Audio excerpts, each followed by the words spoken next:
Noong taong 2017 pa lang, nagsimula ng maglabas ang mga babala.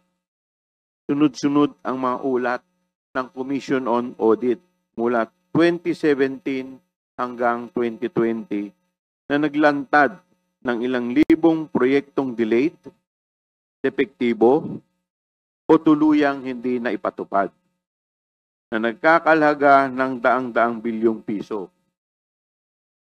Noong 2018, iniulat ng Philippine Center for Investigative Journalism o PCIJ ang pagkakasangkot ng ilang malalaking contractor sa mga flood control projects na na-delay o hindi natapos. Noong 2019 naman, mismong House Committee on Appropriations ang nakatuklas na maraming flood control projects ang prone na tinatawag na budget insertion. Mga proyektong isinisingit sa pondo nang walang malinaw na konsultasyon o batayan.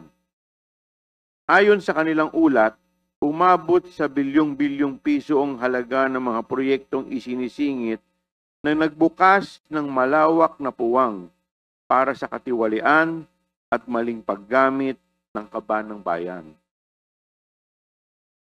At noong 2020, mismong inamin ng dating Pangulo na talamak ang mga ghost projects sa iba't ibang rehiyon ng bansa.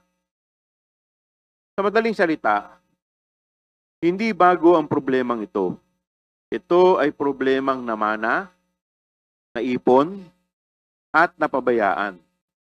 At ngayon, lumulutang na parang sugat na matagal nang hindi ginagamot.